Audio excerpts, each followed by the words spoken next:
Jardim do Amor, do Peter Paul Rubens. Primeiro, gente, olha o excesso de movimento nessa obra. O padrão de beleza são as mulheres mais gordinhas.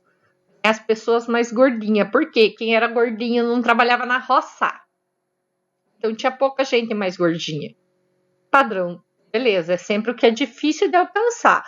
Vejo que são gordinhas, muito brancas, porque não saem de dentro de casa. Essa que era a ideia. Outra coisa que era padrão no barroco, quem era rico tinha, era chafariz. Mas o Peter Paul Rubens, ele não fica feliz só de representar um chafariz. Ele representa aqui, ó, a estátua de uma mulher na forma de chafariz que solta água pelo bico do seio, que é a exaltação da sexualidade, gente. Aqui, ó, ele faz uma referência às Três Graças do Rafael Sanzio, que vê aqui o famoso anjinho barroco, que é o gorduchinho, porque era bonitinho ser gorduchinho durante o período barroco. Ele, claro, aproveita para mostrar a técnica de pintura dele, porque eles tinham que viver de alguma coisa, né? Olha esses tecidos, gente, em que ele consegue mostrar até onde está amassado. Aqui, esse Jardim do Amor, que é o nome da obra. Meninos, foram vocês que começaram a usar meia calça. Meia calça, sabe aquele short balãozinho fofinho? Também foram vocês. Nós adotamos depois. Aliás, nessa época, os homens usavam sapato de salto. Só que não era um salto fininho, que nem o que as meninas usam hoje. Era um salto mais grosso. E religiosa também, né? Uma expressividade, uma dramaticidade exagerada. Né? Então, a gente tem aqui um anjo que não é o Cupido, é um anjo cristão, nesse caso, não é um anjo da mitologia grega, que está pondo uma flecha em Santa Teresa. Nesse caso aqui, mostra toda a questão do claro e escuro, ó, na escultura. Toda dramática. É um exagero na expressividade que tem da Santa Teresa aqui, que tem um êxtase de fé. O ouro, né, que estava sendo explorado nas colônias, de passagem Brasil também, é muito utilizado nas obras de arte, especialmente nos países católicos, vão pregar essa exuberância na arte sacra, ou seja, na arte sagrada. Isso não acontece na arte protestante. Não que os países protestantes também não traficassem ouro. Ambos traficavam. A diferença está só no uso na arte ou não uso. Agora, levar coisa dos países aqui das Américas, África, que estava sendo colonizado para a Europa, passa a régua. Tanto faz se era católico ou se era protestante. Todo mundo levava. E depois ficam se perguntando por que os países da Europa são mais ricos, né, do que os da América Latina, especialmente. Olha a roupa, gente. A pintura do Franz Hals, da Alemanha, país protestante. Então, a gente vai ter uma diferença na representação. As cores são mais sóbrias. É uma pintura de gênero, ou seja, como se alguém chegasse e tirasse uma fotografia na hora que está acontecendo, como se a mulher estivesse brincando ali com a criança. Mas não é uma pintura. Demora muito mais tempo para fazer, até porque no século XVII, quando ela foi feita, não existia ainda câmera fotográfica. E olha, aqui a gente pode ver a maneira de se vestir das protestantes. Era uma maneira mais sóbria que nos países católicos. Ó, então, o uso do preto na roupa. Isso daqui é bem legal, porque isso daqui, embora a gente esteja falando de Alemanha, daqui surge na Inglaterra, a gente chama até hoje de colar elisabetano, né, da rainha Elizabeth I, não é essa que é rainha até hoje. Outra coisa, esse chapéu aqui, não chapéu na cabeça, também era típico dos países protestantes. As mulheres não saíam de casa, em especial as adultas casadas, sem cobrirem a cabeça. Aqui uma criança, professora, uma menina, não sei.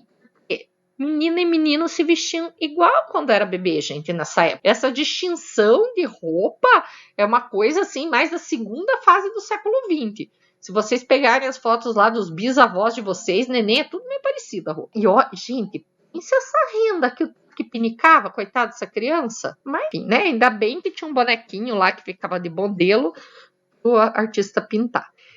Lição de anatomia do Dr. Então, eu vou deixar um link para vocês explicando com detalhe esse quadro, que é muito legal, que é da professora Patrícia de Camargo, que ela é ótima, tá? Senão não ia deixar para vocês. A gente também tá falando aí da Holanda, que também era protestante, então veja o tipo das roupas mais sóbrias, não tá retratando santos e tudo mais, porque era um país protestante, tá? Foi descoberta aí que essa pintura, na verdade, ela foi encomendada, que o Rembrandt era um artista já famoso, toda essa galera aqui, ó. Daí foi o jeito que o Rembrandt achou de retratar essas pessoas de uma maneira que exaltasse, né? Por quê? Porque eles aparecem aí como estudantes, aprendendo anatomia, que é uma coisa bem bacana. Então esse eu não vou parar muito, porque eu vou deixar o link para vocês, e a aula já tá longa. O neoclassicismo, voltamos aos valores greco-romanos e renascentistas, as representações voltam a ser idealizadas, volta a ser calminho. Aqui a gente tem a representação de quem? Napoleão Bonaparte, como um herói, que isso também vai aparecer tanto no neoclassicismo como no romantismo. Pido e Psique, uma escultura feita em mármore, personagens da Grécia Antiga, com o maior escultor do período neoclássico, que é o Antônio Canova. Ó, em outra posição. Então vejam, nós estamos aí de novo no presente. No barroco a gente não vê tanto, vocês viram que a gente viu só os anjinhos lá e tal. A outra representação era um chafariz, né? Não eram pessoas, aqui são pessoas, mas representando deuses. No romantismo, nós estamos de novo os padrões clássicos, mas mais exagerado. Tá? Daí vem o realismo. Aqui a gente tem uma obra do Edouard Manet. Professora, mas eu vi esse cara no impressionismo, é ele mesmo. Porque o Manet fez tanto parte do impressionismo quanto do realismo. Ele está na fase de transição. E essa obra, que foi apresentada no Salão dos Rejeitados, pensa, já era Salão dos Rejeitados, ou seja, o salão de quem não foi aceito no salão. E deu um maior burburinho na Paris da Belle século XIX. Por quê? Nós temos a representação, primeiro, de uma técnica artística que eles já não aceitavam, que estava surgindo ali, que era o impressionismo, que essa técnica toda manchadinha, né, que a pintura ela não é tão nítida. E segundo, nós temos dois homens vestidos e junto com eles, numa boa, batendo o maior papo, uma mulher nua. E mais do que isso, ela não tá com vergonha de estar nua. Ela tá numa boa, com a mão no queixo, olhando para você. Ela não tá com vergonha de estar nua. E ela é uma mulher do século XIX. E era uma mulher que as pessoas podiam sair dali da exposição e dar de cara com ela na rua. Por quê? Porque ela não é uma santa, ela não é uma deusa grega, ela não é um chafariz, ela é uma pessoa. E isso foi visto como uma vergonha, um ataque ao pudor. O Manet, que já tinha um nome nessa época, foi massacrado por causa dessa pintura. Sabe? Tiveram que ajudar ele financeiramente depois disso, porque foi feio o negócio. Lembra, eu deixei o link para vocês sobre os impressionistas, ali, a aula lá das vanguardas artísticas, se vocês quiserem assistir, que tem essa passagem dessa obra aí, ainda está disponível, tá, gente? É só ir lá na aula sobre as vanguardas. E olhem só, gente. E aqui, gente, tem a roupa dela, tem umas frutinhas, né? Afinal, um almoço. Apesar que ninguém parece estar muito interessado em almoçar, eles estão mais interessados em conversar mesmo. E aqui tem uma garrafinha de bebida. E aqui tem uma outra mulher tomando banho ali. Meio esquisito, né? Você fica pensando, o que essa guria tá fazendo perdida ali? Mas daí, e eu não sabia disso no início, o que acontece? Essa obra é uma releitura.